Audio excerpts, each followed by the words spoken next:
अस्सलाम वालेकुम दोस्तों, वेलकम टू माय चैनल कहानी जंक्शन। इंतखाबात के बाद हर सियासी जमात का मुकदमा लड़ने वाले मौजूद हैं। कोई है जो असातिज़ा का मुकदमा भी पेश कर सके, जिन्हें इलेक्शन ड्यूटी के नाम पर तौहीन, तज़यीक़ और तज़लील के एक दानस्ता अमल से गुजारा जाता है, और इसके बाद इलेक्शन कमीशन रस्मी सी माजरत तो क्या, शुक्रिया के दो लफ्ज़ भी अदा नहीं कर पाता। क्या ये असातिज़ा इंसान से कमतर दर्जे की कोई मखलूक है जिनकी तौहीन, तहकीर और तज़लील इलेक्शन कमीशन और ज़िलाई इंतज़ामिया के लिए जायज़ करार दे दी गई है?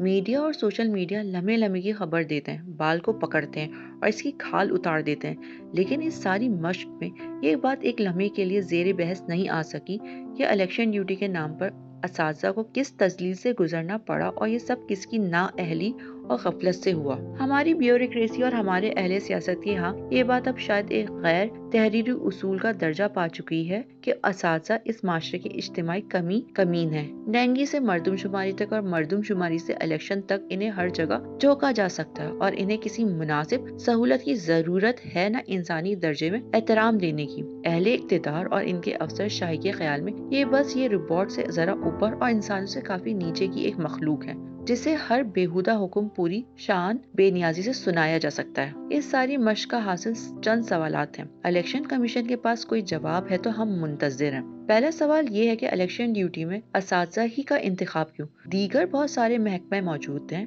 निगाह करम इधर क्यों नहीं जाती? बेशक इलेक्शन एक कौमी जिम्मेदारी है, लेकिन क्या ये सिर्फ असातिज़ा की जिम्मेदारी है? क्या इलेक्शन कमीशन बता सकता है कि मुल्क में कितने महकमे काम कर रहे हैं और इलेक्शन ड्यूटी में इनका तनासुब क्या था? दूसरा सवाल ये है कि इलेक्शन ड्यूटी का अंधाधुंध क्यों लगाई जाती है? उम्र और सेहत समेत जो संजीदा मसाइल हैं, इन्हें मलहूत खातिर क्यों नहीं रखा जाता? कोई सलीका, तमीज और तरतीब तो हो। ये कैसी अफसरगर्दी है कि असातिज़ा की फहरिस्तें मंगवाओ और मजनून अंदाज में ड्यूटियां लगाते चले जाओ। हालिया इंतखाबात में ना उम्र देखी गई ना सेहत। जो रिटायरमेंट के करीब थे, इन्हें भी इलेक्शन में झोंक दिया गया। शुगर और दिल के मरीजों की भी ड्यूटी लगा दी गई। क्या उम्र के इस हिस्से में संगीन बीमारियों के साथ इतनी सख्त ड्यूटी का मुतालबा करना बजाते खुद एक मरीजाना रवैया नहीं? कोई मरीज हो या 50 की दहाई या आखिरी निफ्स में हो, क्या ऐसा आदमी इतनी सख्त ड्यूटी करने के काबिल होता है? क्या इलेक्शन कमीशन बता सकता है कि इसने कोई ऐसा बाकायदा बंदोबस्त क्यों नहीं बनाया कि उम्र रसीदा और बीमार अफराद की ड्यूटी ना लगाई जाए, और अगर लग जाए तो वो बावकार अंदाज से इत्तला देकर इस ड्यूटी से इस्तिस्ना हासिल कर सकें। तीसरा सवाल ये है कि खवातीन असातिज़ा की इलेक्शन ड्यूटी लगाने में कोई SOP क्यों नहीं वज़ा किया गया? नानियों और दादियों की उम्र की असातिज़ा को, जिनकी रिटायरमेंट को चंद महीने रह गए हों, इलेक्शन ड्यूटी में झोंक देना क्या इंसानी और इखलाकी रवैया है? खवातीन की ड्यूटियों इनके शहरों से दूर क्यों लगाई गई? अगर इलेक्शन कमीशन में अहलियत का फुकदान है या ब्यूरोक्रेसी कोई काम ढंग से करने की सलाहियत से महरूम हो चुकी है, तो इसकी सजा असातिज़ा को क्यों दी जाए?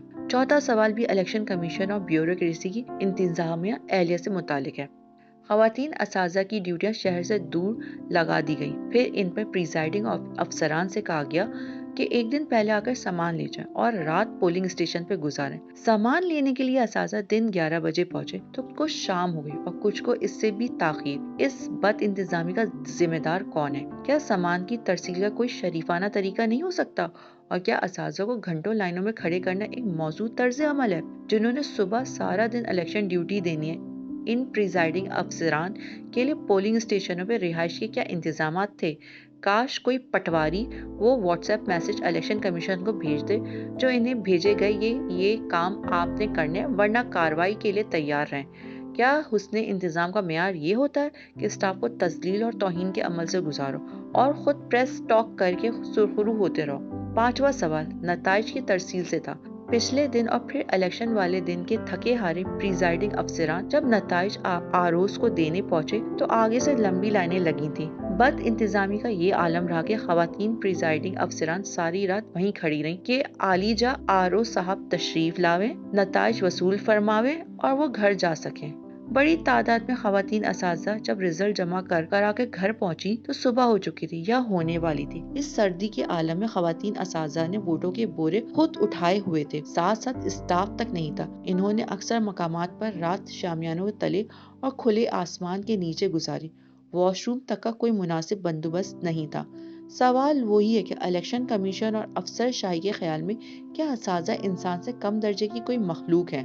چھٹا سوال موبائل سروس کی بندش سے متعلق ہے۔ خواتین پولنگ اسٹاف میں سے جن کی ڈیوٹی شہروں سے باہر لگی، موبائل سروس کی بندش کی وجہ سے پولنگ ختم ہونے کی بعد ان کا اپنے بھائی، باپ اور شوہر سے رابطہ ممکن نہ رہا۔ الیکشن کمیشن کے افسران نے تو شان بے نیازی سے فرما دیا کہ فون کی بندش سے ان کے کام پر کوئی اثر نہیں پڑا، لیکن کیا بابو لوگوں کو کوئی احساس اور اندازہ تھا کہ پولنگ کی خواتین اسٹاف کے لیے اس سے کیسے کیسے مسائل پیدا ہو سکتے ہیں؟ کیا اتنا بھی نہیں ہو سکتا تھا کہ پولنگ اسٹیشن پہ عارضی انٹرنیٹ کی سہولت فراہم کر دی جائے تاکہ اسٹاف کا گھر والوں سے رابطہ ہو پاتا؟ یہ وہ چند مسائل ہیں جن کا اظہار اساتذہ سوشل میڈیا پہ کر رہے ہیں، لیکن ان کی کوئی سن نہیں رہا۔ حیران کن بات یہ ہے کہ رات بھر عروس کے دفاتر کے باہر لائنوں میں لگی خواتین پریزائڈنگ افسران کی مسائل پر کسی چینل نے ایک ٹکر تک نہیں چلایا، حالانکہ میڈیا ہر مقرض پر موجود تھا۔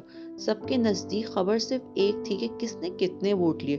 اس سارے عمل میں پولنگ اسٹاف کس اذیت، تذلیل، توہین اور غیر انسانی سلوک کا شکار ہوا، یہ سرے سے کوئی خبر ہی نہیں تھی۔ کیا الیکشن کمیشن کے پاس کوئی جواب ہے؟ اگر جواب نہیں تو پھر چیف الیکشن کمیشن کو اساتذہ سے معذرت کرنی چاہیے اور شکریہ ادا کرنا چاہیے کہ ان کی غفلت کا بوجھ اساتذہ کو اٹھانا پڑا۔